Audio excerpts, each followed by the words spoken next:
राजकारण्यांपासून ते राजकारणापर्यंत प्रत्येक घडामोडीवर बारीक नजर ठेवणारा तुमचा हक्काचा लोकल न्यूज प्लॅटफॉर्म ठाणे दर्पण, ठाण्याचं खरं प्रतिबिंब। ठाणे शहरातील अंतर्गत रस्ते मार्गावरील वाहतूक कोंडी सोडवण्यासाठी अंतर्गत वर्तुळाकार मेट्रोची कामे सुरू झालीत, परंतु या प्रकल्पास घोडबंदरच्या काही रहिवाशांचा तीव्र विरोध होऊ लागला आहे। काल काही गृहसंकुलातील रहिवाशांनी आमदार संजय केळकर यांची भेट घेऊन वडाळा, घाटकोपर, कासार, वडवली या मेट्रो 4 प्रकल्पाचे काम पूर्ण झाल्याशिवाय अंतर्गत मेट्रोची कामे सुरू करू नयेत अशी भूमिका घेतली। यापूर्वी देखील काही गृहसंस्थांच्या पदाधिकाऱ्यांनी अंतर्गत मेट्रोबाबत काहीशी विरोधाची भूमिका घेतली होती। त्यामुळे आता अंतर्गत मेट्रो प्रकल्पाला रहिवाशांचा विरोध होत असल्याचे दिसत आहे। ठाणे शहरात सध्या वडाळा ते कासार, वडवली मेट्रो 4 आणि कापूरवाडी ते भिवंडी आणि कल्याण या प्रकल्पाचे काम सुरू आहे। या प्रकल्पाची कामे अद्याप अपूर्ण आहेत। मेट्रोसह घोडबंदर सेवा रस्ता मुख्य रस्त्यात समावेश करण्यासह महापालिकेच्या इतर प्रकल्पाची कामे देखील सुरू आहेत। या कामामुळे रस्ते अरुंद झाले असून ठाणेकरांना वाहतूक कोंडीचा सामना सहन करावा लागतोय। घोडबंदर भागात या कोंडीचा सर्वाधिक परिणाम सहन करावा लागतोय। असे असताना 12,000 कोटी रुपयांचा अंतर्गत वर्तुळाकार मेट्रो प्रकल्प ठाण्यात केला जातोय। महापालिका आणि महामेट्रोच्या माध्यमातून ठाण्यातील घोडबंदर भागात प्रकल्पाचे काम केले जात आहे। ही मेट्रो ठाणे शहरातील अंतर्गत मार्गावर म्हणजेच वाघे, टेट, लोकमान्य नगर, वसंत विहार, पातलीपाडा, मनोहर नगर, कोलशेत, बाळकुम, राबोडी, ठाणे रेल्वे स्थानक, निर्माणाधीन नवे ठाणे रेल्वे स्थानक यासह एकूण 22 स्थानकातून धावणार आहे। लोकवस्ती हरित पट्ट्यातून हा प्रकल्प जात असल्याने या प्रकल्पात पर्यावरण अभ्यासकांनी तीव्र विरोध केला होता। त्यानंतर आता घोडबंदर भागातील गृहसंकुलातील काही रहिवाशांकडूनही विरोध होऊ लागला आहे। काही दिवसांपूर्वी घोडबंदर भागातील काही गृहसंस्थांच्या पदाधिकारी, महामेट्रोच्या अधिकाऱ्यांची संयुक्त बैठक आमदार केळकर यांनी घेतली होती। या बैठकीत देखील प्रकल्पाच्या स्थानक निर्मिती करताना भविष्यात होणाऱ्या वाहतूक कोंडीचा गर्दीचा मुद्दा रहिवाशांनी उपस्थित केला होता। यानंतर काल पुन्हा एकदा काही गृहसंस्थांच्या पदाधिकाऱ्यांनी आमदार केळकर यांची भेट घेऊन मेट्रो 4 प्रकल्प पूर्ण झाल्याशिवाय अंतर्गत मेट्रोची कामे सुरू करू नका अशी मागणी केली आहे।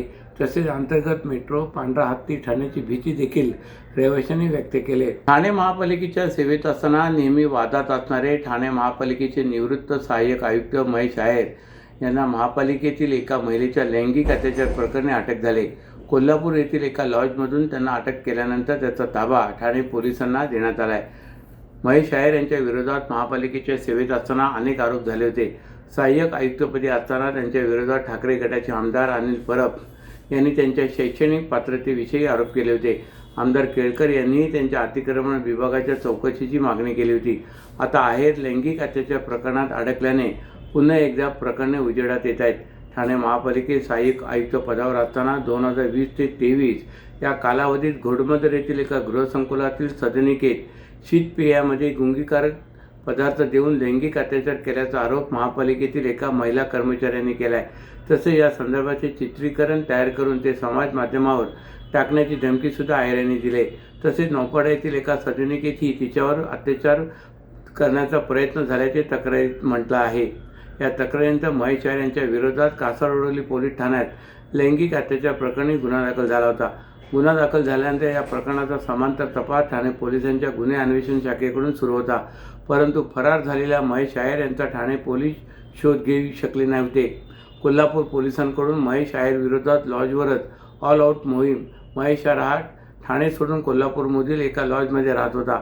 याच दरम्यान कोल्हापूर पोलिसांच्या स्थानिक गुन्हे अन्वेषण शाखेकडून ऑल आऊट मोहीम सुरू होती। या मोहिमेत फरार आरोपी गुन्हेगारांचा, अंमली पदार्थ तस्करांचा पोलीस शोध घेतात। 30 एप्रिलला पहाटे कोल्हापूर येथील हातकणंगले भागात एका लॉजवर पथकाने धाड टाकली असता तेथील लॉजवर महेश आहेर आढळून आला। त्याला ठाणे पोलिसांच्या गुन्हे अन्वेषण विभागातील मध्यवर्ती शोध कक्षाच्या ताब्यात देण्यात आले। अशोक खरात मैत्री संबंध महेश आहेर याला अटक केल्यानंतर न्यायालयाने त्याला 11 मेपर्यंत पोलीस कोठडी सुनावली होती। काल पुन्हा न्यायालयात हजर केल्यानंतर त्याला 14 मेपर्यंत पोलीस कोठडी सुनावण्यात आली आहे। त्यामुळे सध्या आहेर हा पोलिसांच्या कोठडीत आहे।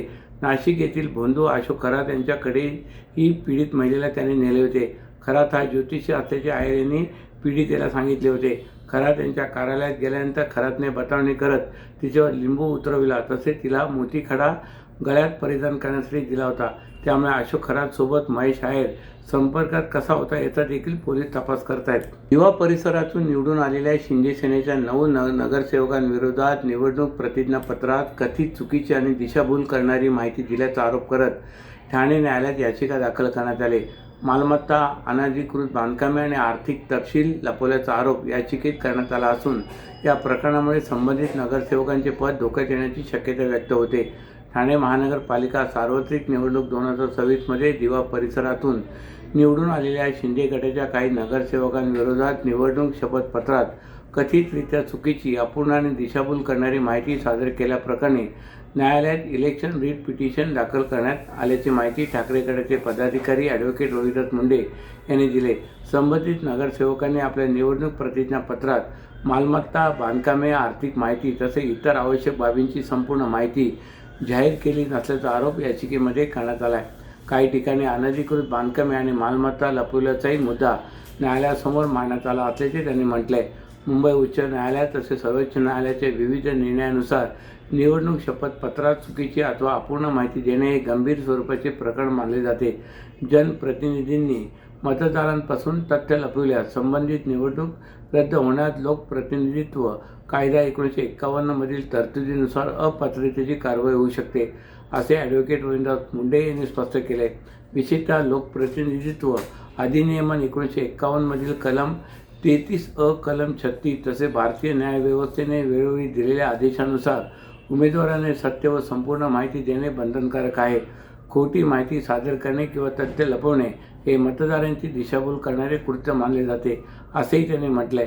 या प्रकरणात रमाकांत मडवी, शैलेश पाटील, आदेश भगत, दीपक जाधव, साक्षी मडवी, दर्शना म्हात्रे, अर्चना पाटील, दीपाली भगत आणि स्नेहा पाटील या नगरसेवकांविरोधात न्यायालयात निवडणूक याचिका दाखल करण्यात आली असल्याची माहिती ॲडव्होकेट रोहिदास मुंडे यांनी दिली. सर्व नागरिकांना आवाहन करण्यात येत आहे की सध्या डासांमार्फत पसरणाऱ्या डेंग्यू या आजाराचा प्रसार रोखण्यासाठी प्रत्येकाने पुढील प्रमाणे कार्यवाही करावी. डेंग्यू आजार एडिस इजिप्ती हा डास चावल्याने होतो. या डासांची पैदास साचलेल्या किंवा साचवलेल्या स्वच्छ पाण्यामध्ये होते. 8 दिवसांपेक्षा जास्त दिवस पाणी उघडे व साचून राहिल्यास त्यात डास अंडी घालतात. अंड्यांच्या अळ्या तयार होऊन पुढे डास तयार होतात.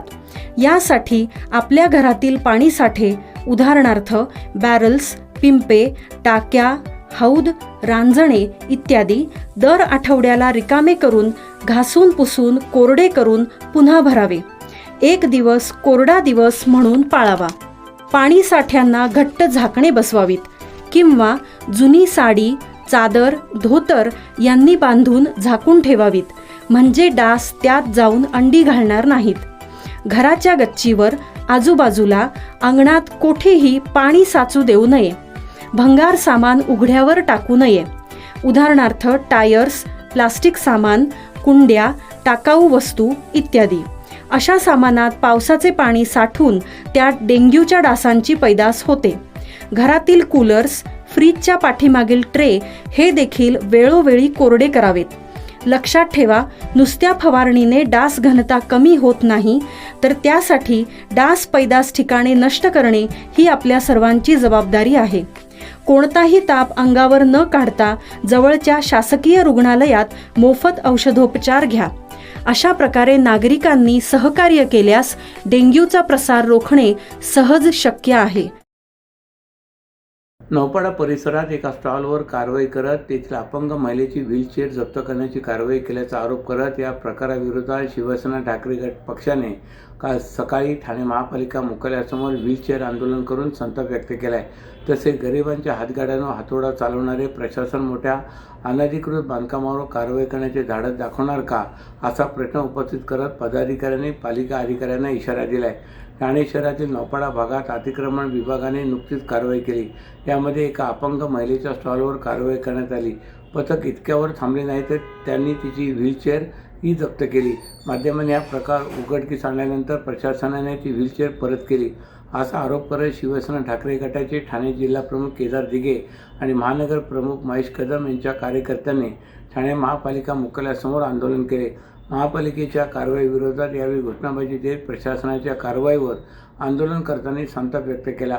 या आंदोलनानंतर केदार दिघे आणि महेश कदम यांनी ठाणे महापालिकेच्या अतिक्रमण विभागाचे नवे उपायुक्त जितेंद्र मुकादम यांना भेटून एक निवेदन दिले. त्यात नव्या आयुक्तांचे अभिनंदन आणि प्रशासनाच्या अपंग संवेदनशीलतेचा जाहीर पंचनामा असा औपरोधिक टोला लागवण्यात आला आहे. काही दिवसांपूर्वी अतिक्रमण कारवाई दरम्यान एका दिव्यांग महिलेची व्हीलचेअर जप्त करण्यात आली. नियमाची अंमलबजावणी करताना प्रशासनाने माणुसकी गमावली असून एका हातभर महिलेच्या जगण्याचाच आधार हिरावून घेतल्याचा आरोप पत्रात करण्यात आला आहे. माध्यमांनी हा प्रकार उघडकीस आणल्यानंतर प्रशासनाने ही व्हीलचेअर परत केल्याचा दावाही करण्यात आला आहे. त्याचबरोबर ठाण्यातील अनधिकृत बांधकामे, कथित घुसखोरांवरील कारवाई त्यांनी प्रश्नचिन्ह उपस्थित केले. कॅमेऱ्यासमोर हातोडा चालतो आणि नंतर पुन्हा अनधिकृत बाजार भरतो असा आरोप करत ही कारवाई केवळ दिखाव्यासाठी होत असल्याची टीका पत्रातून करण्यात आली आहे. तसेच गरिबांच्या हातगाड्यांवर कारवाई करणारे प्रशासन मोठ्या अनधिकृत इमारतीवर आणि राजकीय वरदहस्त असलेल्या बांधकामावर कारवाई करण्याचे धाडस दाखवणार का असा सवालही त्यांनी उपस्थित केला आहे. महानगरपालिकेच्या 15व्या वित्त आयोगाअंतर्गत शहरात 64 आरोग्य केंद्रे कार्यान्वित आहेत. येथे सेवा बजावणाऱ्या डॉक्टरांना दरमहा 25,000 रुपये मानधन आणि 15,000 रुपये PPI इन्सेंटिव्ह दिला जातो. मात्र ऑगस्ट 2025 पासून एप्रिल 2026 पर्यंतचा सुमारे 9 महिन्याचा इन्सेंटिव्ह अद्याप मिळालेला नाही. सना स्पर्श प्रणालीमध्ये राज्य स्तरावरून निधी उपलब्ध न झाल्याने सुमारे 35 लाख रुपयांचे देणे थकीत आहे. वेतन वेळेवर मिळत नसल्याने अनेक डॉक्टरांची आर्थिक ओढाताणीमुळे नोकरीचा राजीनामा देण्यास सुरुवात केली. ही बाब अतिशय गंभीर असल्याचे सांगत 40 ते 50 आरोग्य केंद्रातील डॉक्टरांनी एकत्र येत प्रशासनाविरोधात निदर्शने केली. घटनेची दखल घेत आमदार केळकर यांनी तातडीने प्रशासनास सूचना दिल्या. त्यानंतर उपायुक्त मनीष जोशी आणि नगरसेविका माधुरी मेटांगे, अजित मोरे यांच्या उपस्थितीत डॉक्टर प्रतिनिधींची बैठक पार पडली. या बैठकीत कर्मचाऱ्यांचा अपुरा पुरवठा, सेवा सुविधा आणि थकीत वेतनावर सविस्तर चर्चा झाली.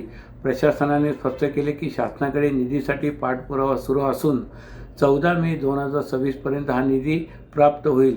या आश्वासनानंतर डॉक्टरांनी हे आंदोलन मागे घेतले. प्रशासनाने दिलेल्या मुदतीत जर वेतन मिळाले नाही तर येत्या 4 ते 5 दिवसात पुन्हा तीव्र आंदोलन छेडले जाईल असा इशारा डॉक्टर प्रतिनिधींनी दिला आहे. सर, आज तुमचं आंदोलन होतं, काय प्रमुख मागण्या होत्या आणि आज उपायुक्तांची चर्चा झालेली आहे तुमची, काय मार्ग निघाला आणि काय आश्वासन मिळाले? आमच्या प्रमुख मागण्या या होत्या की आम्ही UHWC अंतर्गत जे मेडिकल ऑफिसर आहोत, आमचं जे 11 महिन्यापासूनचं PPI जे पेंडिंग होतं, 11 महिन्यापासून आम्ही अर्ध्या पगारावर काम करत आहोत.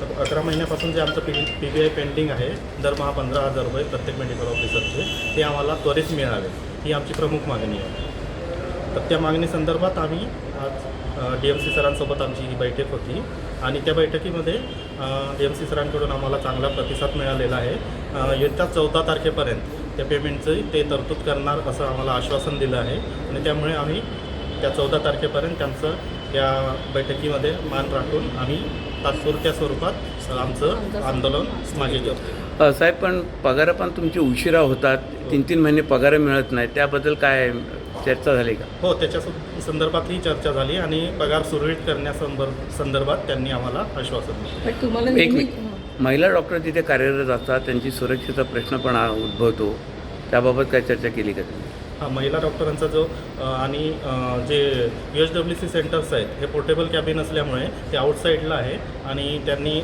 सुरक्षा रक्षक नेमण्यासंदर्भात आम्हाला शब्द दिले. त्यांनी जेव्हा विषय काढला, तुम्ही जो विषय म्हणता आहे, तर मनीष जोशी सर म्हणाले की आम्ही तुमच्यासोबत आहोत, तुम्ही आउट ऑफ बॉक्स विचार करा आणि अजून त्याच्यामध्ये काही ॲड करायचं असेल, आयुर्वेदिक काही ॲड कर, तुम्ही आयुर्वेदिक डॉक्टर्स आहात, तर आयुर्वेदिक जर तुम्हाला काही ॲड करायचं असेल तर आम्ही तुम्हाला सपोर्ट करू, महानगरपालिकेकडून तुम्हाला सपोर्ट होईल असं मनीष जोशी सरांनी यांना अजून चांगल्या प्रकारे एनकरेज केलेलं आहे. अतिशय छान पॉझिटिव्ह मिटिंग झालेली आहे. 14 तारखेपर्यंत अल्टिमेटम दिलं आहे की पगार येण्याची, कारण त्यांनी हे जे पत्र आहे ते उपसंचालकाला पत्र लिहिलेलं होतं, पत्र व्यवहार केला. जेव्हा आमचे माननीय आमदार जे आहेत संजय केळकर साहेब त्या संजय केळकर साहेबांनी जेव्हा त्यांना फोन केला आणि याची जी मागणी होती त्या मागणी बद्दल पाठपुरावा केला तेव्हा साहेबांनी तेव्हा यांनी सुद्धा पत्रव्यवहार केलेला आहे असं सांगितलं गेलं आहे आणि मीटिंग व्यवस्थित झाली आहे, पॉझिटिव्ह झाली आहे. होप सो की 14पर्यंत पगार येतील आणि त्यांचा जो PBI आहे, इन्सेंटिव्ह जे दिल्या जातं त्याच्यामध्ये सुद्धा पारदर्शकता असावी असं त्यांनी सांगितलेलं आहे. कारण ती पारदर्शकता असेल तर त्यांना व्यवस्थित PBI पण मिळेल आणि PBI आणि इतर महानगरपालिकेसारखं PBI आणि सॅलरी ही एकत्र करून देण्यात यावी याबद्दल सुद्धा सरांनी मनीष जोशी सरांनी सांगितलं. त्यांना म्हणजे जे अकाउंटंट आहे त्यांना सांगितलं की अशा प्रकारचं आपण पत्र पाठवू. मॅडम, एक महत्त्वाचा प्रश्न आहे की ह्या डॉक्टरांच्या मागण्या ज्या पूर्ण होत नाही आहेत तरीसुद्धा महापालिका नवीन भरती प्रक्रिया राबवते डॉक्टरांची. हां, माझं स्वतःचं सुद्धा हे वैयक्तिक असं मत आहे की जर तुम्हाला जेवढं होतं तेवढंच करा. जर तुम्ही भारंभार भरती करत असाल आणि तुम्ही व्यवस्थित कुठेही देत नसाल तर याला काही अर्थ नाही आहे. म्हणजे तुम्हाला जेवढे डॉक्टर्स आहेत त्यांचे पगार व्यवस्थित करा. त्यांना ज्या काही सुविधा आहेत, ज्या सुविधा आहे, त्यांना काही स्टेशनरी लागते किंवा तिथे अटेंडंट पाहिजे असतो, तर सगळ्या सुविधा तिथे मिळतात का हे सुद्धा एकदा महानगरपालिकेने व्यवस्थित बघावं. त्या ठिकाणी ते सेंटर व्यवस्थित चालू आहे का, तिथे पेशंटचा व्यवस्थित फ्लो आहे का, त्याला व्यवस्थित मिळत आहे का, या सगळ्या गोष्टींवरती महानगरपालिकेने सुद्धा थोडंसं अंकुश ठेवायला पाहिजे आणि लक्ष ठेवायला पाहिजे. त्या सगळ्या गोष्टी करणं फार आवश्यक आहे. मध्यंतरी काळामध्ये शासन होतं, आता नगरसेवक आलेले आहेत. प्रत्येक नगरसेवकाने सुद्धा आपल्या PBI सेंटरमध्ये जाऊन म्हणजे तिथे आपल्या USB सेंटरमध्ये जाऊन सुद्धा बघायला पाहिजे आणि थोडंसं लक्ष ठेवणं फार गरजेचं आहे. मॅडम, अशाच नव्या आणि ताज्या बातम्यांसाठी ठाणे दर्पणच्या पेजला लाईक करा आणि फॉलो करायला विसरू नका.